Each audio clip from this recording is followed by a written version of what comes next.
देखिए ये बड़बोले लोग हैं, ये भी नहीं समझते कि कोई ऐसा इंसान हो सकता है कि जो किसी भगवान को लेके आए। तो ये सब बड़बोलेपन था इनका। आप अयोध्या में जाके देखिए, जहाँ इन्होंने 2200 दुकानें तोड़ी हैं, 600 मकाने तोड़े हैं, और जी तुम्हारे 30-40 इन्होंने मंदिर तोड़े हैं, 8-10 इन्होंने मजारें और मस्जिदें तोड़ी हैं। उन लोगों को आज तक आश्रय नहीं मिला, वो रो रहे हैं, भटक रहे हैं। जो राम को लेकर आने की बात करते थे, अयोध्या को रामनगरी बनाने की बात करते थे, आज उन्होंने इनको हाशिए पर ढकेल दिया। आज वहाँ के आसपास की सारी सीटें क्यों हारे? क्योंकि वहाँ की जनता वाकई में इनसे बहुत ज़्यादा परेशान थी, त्राही त्राही कर रही थी। वहाँ पर जो निषाद समाज उस गंगा नदी के अंदर अपने समाज को जो रोजी रोटी कमा के अपने बच्चों को पालने का काम करता था, वहाँ पे इन्होंने गुजरातियों को ला के उनको हाउस बोट, बड़ी बड़ी बोट ला करके उनका रोजगार छीनने का काम किया। 2 साल का जो इंतजार खत्म कर दिया मोदी जी ने, वहाँ मंदिर बन गया है। देखिए मंदिर जिनके लिए बना वो मौज कर रहे हैं, वो पहले भी मजे कर रहे थे, पहले भी मजे लेकर लूट के खा रहे थे देश की जनता को। आज जो लोग जो मंदिर के नाम पे गुमराह थे, वो आज भी भूखे मर रहे हैं, आज भी उनके साथ धोखा हो रहा है, आज भी उनको परेशान किया जा रहा है, आज भी उनको मान सम्मान नहीं मिल रहा है। ये बहुत ही शातिर लोग हैं, ये कहते कुछ हैं करते कुछ हैं, इनकी बातों पर कभी भरोसा मत करना, ये देश को लूट के खा गए। नमस्कार, मैं ओमदेव। आज हम हैं गाजियाबाद में, हमारे साथ हैं सुरेंद्र बौद्ध जी। सुरेंद्र बौद्ध जी मोदी जी के नेता कह रहे थे और बीजेपी के नेता कह रहे थे कि अब की बार 400 पार। मोदी की गारंटी चल रही है, वो मंगलसूत्र बचा रहे हैं, वो बहन बेटी बचा रहे हैं, वो देश बचा रहे हैं। जो राम को लाए हैं हम उनको लाए हैं। मोदी जी आ तो गई तीसरी बार, लेकिन बहुत ही कमज़ोर स्थिति में आए हैं। क्या कहना चाहोगे?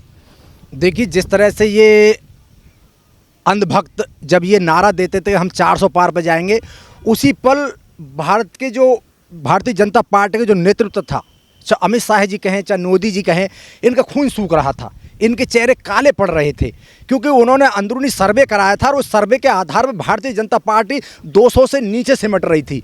इसलिए उनकी धड़कनें बड़ी तेज़ी से धड़कती थी, उनका चेहरा काला पड़ गया।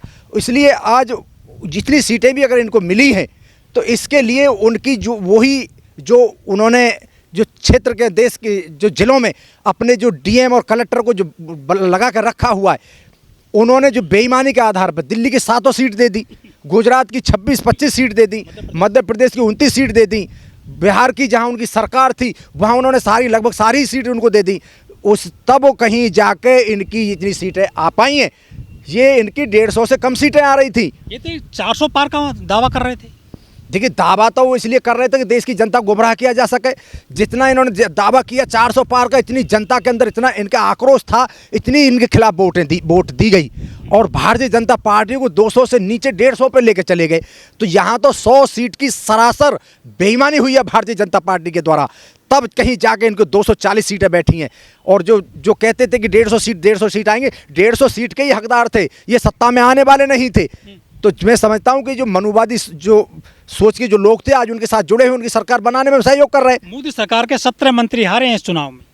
इसी से आप कह सकते हो कि कितना 400 पार का नारा इनका मजबूत था। इनके खिलाफ इतना आक्रोश देश की जनता के अंदर था कि उनको हराने की होड़ लगी हुई थी।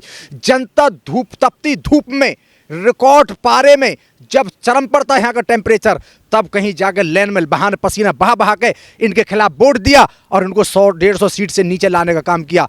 बीजेपी के लोग ये कह रहे हैं कि अयोध्या जाओ ना तो वहाँ के लोगों से प्रसाद मत खरीदना, फूल माला मत खरीदना। उन्होंने भाजपा को वोट नहीं दिया है, बीजेपी को हरा दिया है अयोध्या के लोगों ने।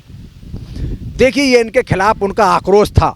जब इन्होंने उनके घर छीन रहे थे तब कहाँ इनके राम गए थे, कहाँ इनके श्याम गए थे, कहाँ इनके प्रधानमंत्री गए थे, कहाँ इनके गृह मंत्री गए थे, कहाँ गए थे जब उनको रोजगार छीने जा रहे थे। उनके घरों को गिराया जा रहा था, उनकी मस्जिदों को गिराया जा रहा था, उनके मंदिरों को गिराया जा रहा था। वहाँ की जनता के जाके बीच में जाकर पूछ के देखो कितने दुख दर्द झेल रहे हैं। उनके बच्चों को निशासित कर दिया, उनको बेघर कर दिया।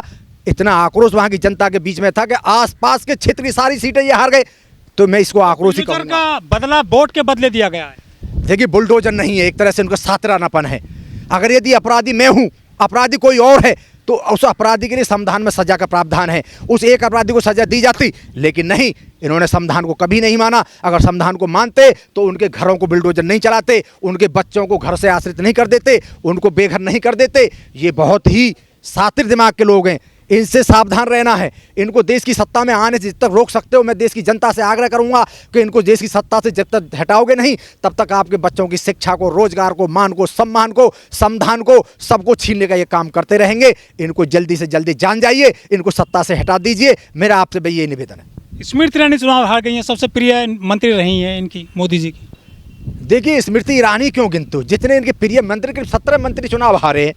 वो तो अगर घमंडी औरत थी, वो तो मंत्री थे, वो तो गांव का प्रधानमंत्री के लायक उसकी हैसियत नहीं है। लेकिन क्या करें कि मनुवाद है, वो घमंड है, उनका अहंकार है। जिसको खड़ा कर दिए उसको सम्मान दे के जिता देते हैं। ये देश का बिकाऊ मीडिया देखिए, पूरे चुनाव में उन्होंने पूरी विपक्ष का कभी भी कहीं नाम नहीं लिया। इस बार जो मनुवादी मीडिया तुम कहते हो, एग्जिट पोल जो तैयार करते हैं ये लोग, इनके रिपोर्टर या जो एजेंसी हैं, उनके सारे जो है जो अनुमान थे, सारे पोल फेल हो गई। देखिए नालायक मीडिया ने, गुलाम मीडिया ने, लालची मीडिया ने, बिकाऊ मीडिया ने देश के अंदर ऐसा भ्रम फैलाया सत्ता के इशारे पर 400 पार आ रही हैं, 375 सीट आ रही है, 350 सीट आ रही हैं। वो सत्ता के इशारे पर इन्होंने इस तरह से गुमराह किया जनता को। और नतीजा अगले दिन क्या हुआ कि सेंसेक्स बहुत ऊपर पहुंच गया। जैसे ही अगले दिन 4 तारीख को नतीजे आते हैं, भारतीय जनता पार्टी सत्ता से बाहर होती नजर आती है, तो अगले दिन बाजार धड़ाम हो जाता है। देश की जनता का 30,000 करोड़, देश के हल्के बिजनेसमैन का, मझोले उद्योगपतियों का 30 लाख करोड़ का घाटा हो गया। बैठे बैठाए इन्होंने इतनी बड़ी साजिश रची, इन पर तो केस होना चाहिए। लेकिन है क्या कि यहाँ पे कुछ होता तो है नहीं, सिर्फ दिखावा होता है। मैं समझता हूँ कि आने वाले समय में इसका भी निर्णय लिया जाएगा, इनको पर इस चीज़ की भी जांच होगी। देखता हूँ कि कब तक इनकी सरकार चलती है। सरकार एक दिन गिरेगी, इंडिया गठबंधन की सरकार बनेगी, इन सब चीज़ों की जांच होगी।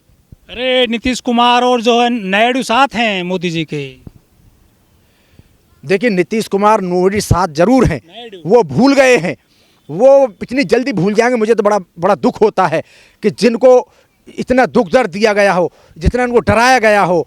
और नायडू के साथ तो उनको तो 2 महीने जेल की हवा भी खिलवा दी, उनको ससुर पे सुरा फोंकने का आरोप भी लगाया गया। आज वही नायडू प्रधानमंत्री के नतमस्तक होकर उनकी सत्ता में भागीदारी निभा रहे हैं। तो कौन सी लड़ाई लड़ रहे थे नायडू? तो मैं कहना चाहता हूं नायडू जी, अभी भी वक्त है, इंडिया गठबंधन के साथ आ जाइए। देश की जनता के मान सम्मान को, आंध्र प्रदेश की जनता के मान सम्मान को, अधिकार को बचाने का काम कीजिए। उनको रोजगार दिलाने का काम दीजिए, उनको शिक्षा दिलाने का काम कीजिए। इतनी गुलामी ठीक नहीं है। इस बार कह रहे हैं कि मोदी जी की लंगड़ी सरकार बनेगी, कभी भी गिरेगी, कभी भी उठेगी।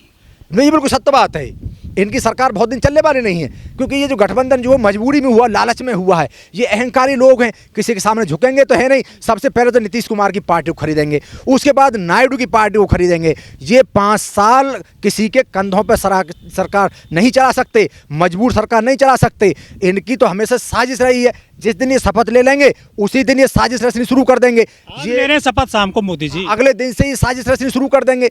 अगर यदि वो जागरूक होंगे तो बहुत जल्दी इनसे गठबंधन से इनकी अपना समर्थन वापस लेके सही जगह पे आ जाएंगे, देश मान सम्मान से सरकार चलाएंगे।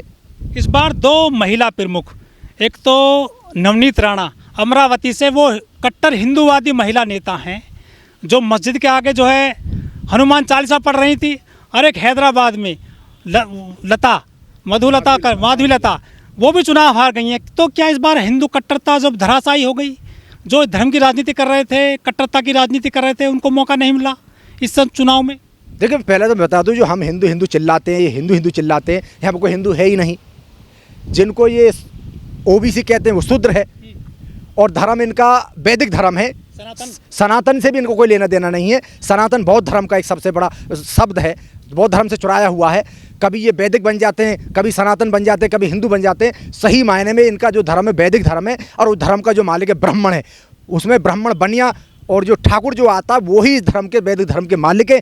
बाकी जो इनकी जूती झाड़ रहे हैं, जो गुलामी कर रहे हैं, दौड़ दौड़ कर कावड़ लेने जा रहे हैं, दौड़ दौड़ कर जो उनके जो नवरात्रे मना रहे हैं, जो उनकी जो पूजा पाठ करने जा रहे हैं, वो सब शूद्र हैं, उनके गुलाम हैं। और जो मैं दलितों की बात करता हूं तो वो तो एक से अछूत है, वो इनकी व्यवस्था से बिल्कुल बाहर है। उनको ज़बरदस्ती ठप्पा लगाया जा रहा है। तो ऐसा नहीं है